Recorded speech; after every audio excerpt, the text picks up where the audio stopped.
Thanksgiving, it was so weird. This Thanksgiving was weird because this Thanksgiving I came out to my family. I'm not gay, I just thought it would be hilarious.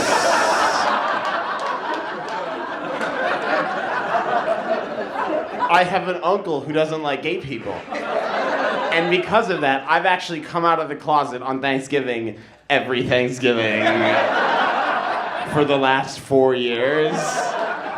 And they say that coming out is like the hardest thing that a young person can do, and it totally is, but it gets easier every single year. Here's how I do it. I stand up with a glass of water and a knife, like I'm giving a toast at a wedding, and I go, "Excuse everyone, I have an announcement to make." And then my uncle will go, "Ah, for fuck's sake, again?"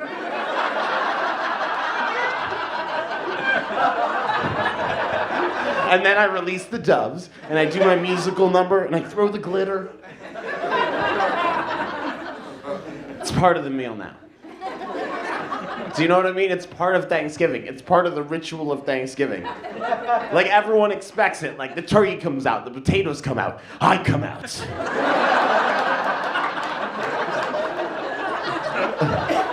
And I thought about not doing it this year, because my grandfather came to Thanksgiving for the first time in a decade, and he's 88, and no one has told him about the little joke because he doesn't do surprises. Like, the first time he was surprised, he was asleep on this boat in Pearl Harbor. And so, like, since then, he doesn't like surprises or sushi, and we leave him the fuck alone. And I thought about not doing it, but my cousins were like, "Are you gonna do it this year?" And after a while, I was like, "You bet your ass I'm gonna do it this year." And they were like, "Backup dancers?" And I was like, "Not this year. Just me." And we're all sat around the table. It's me, my family, my grandfather, and my best friend, Michael. Michael is my college roommate. He had nowhere to go this year for Thanksgiving, so I invited him. And as I stand up with a glass of water and the knife, I realize he has no idea what's gonna happen. And I go, "Excuse everyone. Michael and I have an announcement to make."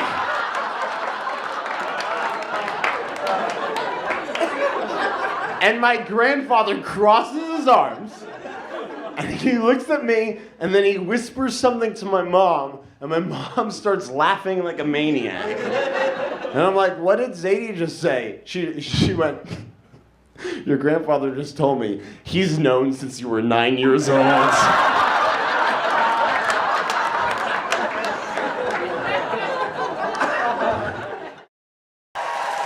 How you guys doing, all right? Thank you so much for having me. My name is Alex. I'm a Jewish person. I'm a Jew. Hello. And I'm a big Jew. Orthodox Jew, observant Jew. I went to big Jewish upbringing. Went to a Jewish school, went to a synagogue growing up, I went to a Jewish camp, the good kind.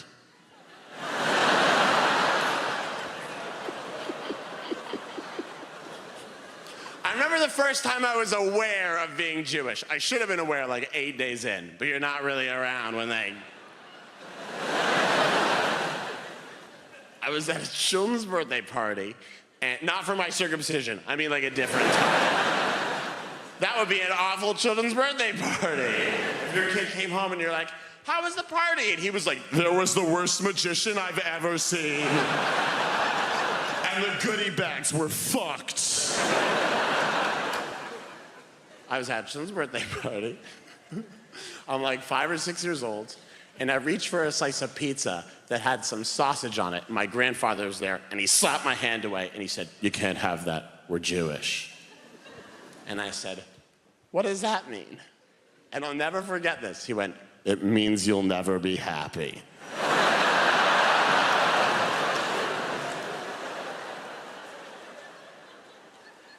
And I said, "What?" And he said, "Yeah.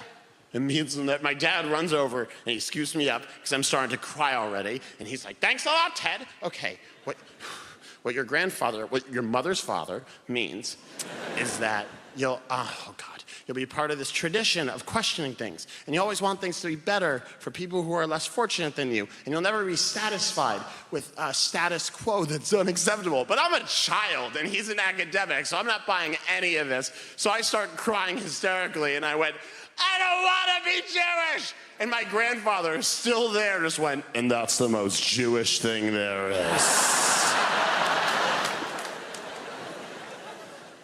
By the way, I have a lot of love for my grandfather, but I think, like, it's a tough time to be a young person in the world right now. I think it's a tough time, and here's why.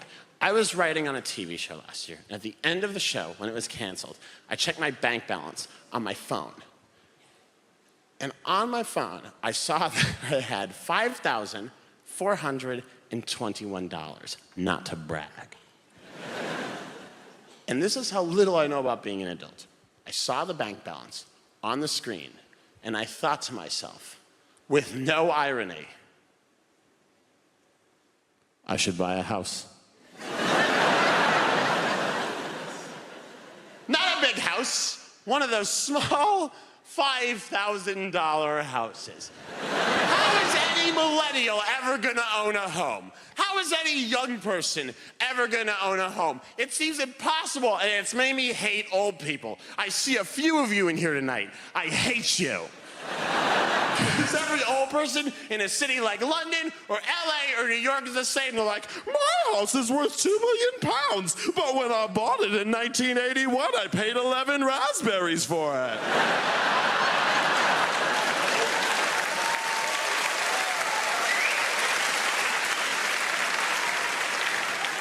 And every young person's like, I have 9 roommates. One of them's a dog with rabies. We'd love to get him out, but his name is on the lease.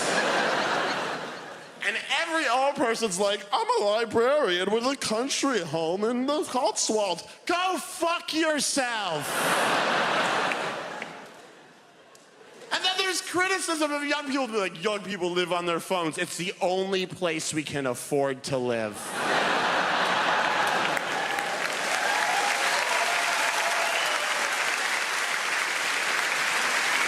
By the way, our governments are the oldest governments. Like, the US government has the 3rd oldest government in the world. It's Croatia, Mozambique, the United States, and the UK is 9th. The average age of a US politician is dead. All of our leaders are crazy old. It's a gerontocracy.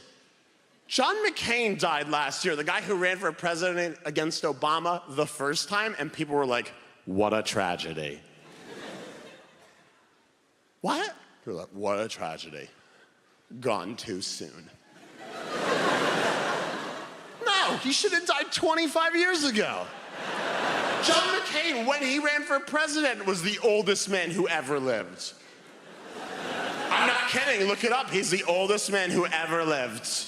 Everyone he went to high school with was killed when the meteor hit. John McCain is in the Bible. If you open up to the 2nd page of the Bible, there's McCain killing his brother McAbel. He's crazy old. I can't enjoy certain television shows. Like, I was watching SpongeBob SquarePants with a younger cousin, 2 years younger. We love the classics. And I'm getting angrier and angrier because I'm watching SpongeBob and I'm thinking, this sponge owns his own pineapple? This sponge owns a 2-story pineapple? Oh, he must be a banker. He's not a banker. He works in a fast food restaurant. And his neighbor works with him in the restaurant, lives in an Easter Island head. That's a listed building. There's no way he can afford that. The biggest pride and joy in my life is my baby. I adopted an elephant a couple of years ago.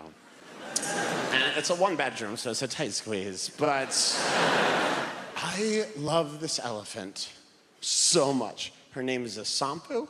She's 5 years old. She lives on the David Sheldrick Wildlife Trust in Kenya. And I care about this elephant more than anything else in my life. I get weekly emails, and the email 2 weeks ago was that Isambu was being bullied, and I swear to God, I had the thought, am I gonna need to go down there?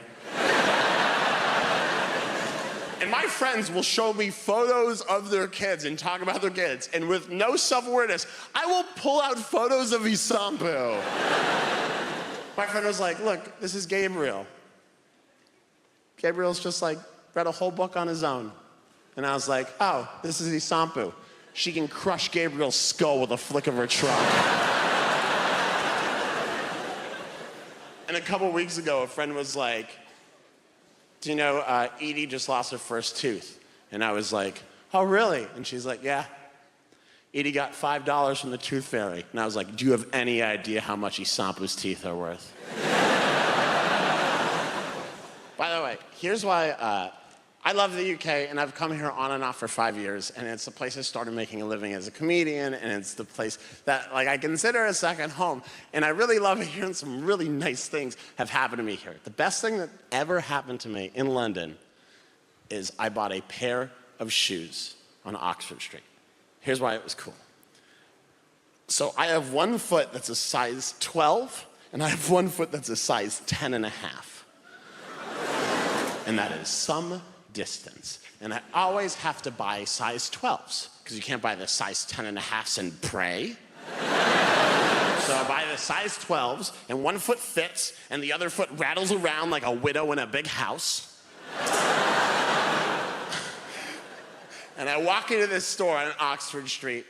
I need new shoes. And I explain the situation. And this guy behind the till just went, oh, that's okay.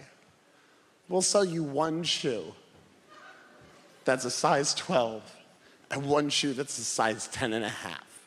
And I started to cry in a men's shoes store. And you could see him, because he's British, so comfortable with emotion. He was like, oh, no, no, no, no. It's not that big a deal. And I'm like, it is a big deal. I've always felt different. So much. And he just goes, oh, it's fine, it's fine. And he's ringing me up. And I said, hey, out of curiosity, what are you gonna do with the orphan shoes? And he said, what? And I was like, what are you gonna do with, the leftover shoes? And he genuinely said, oh, we'll hold on to them.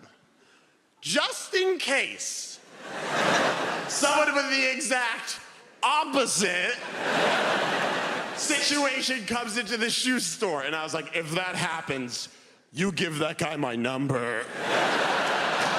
Because we are buying shoes together for the rest of our lives.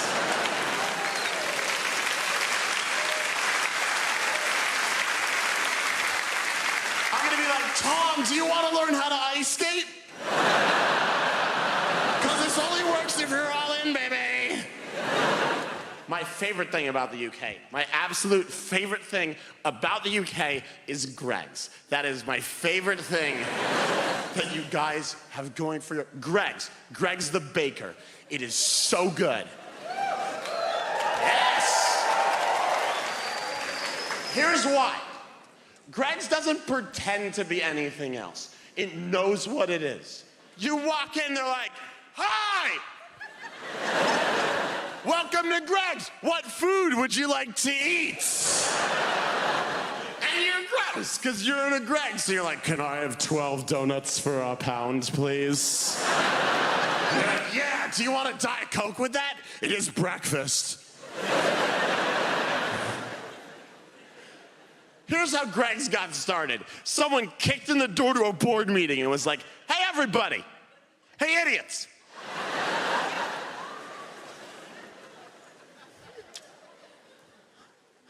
Let's sell pastries.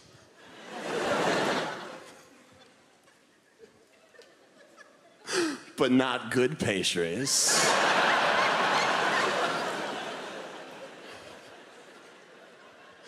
And everyone was like, Greg.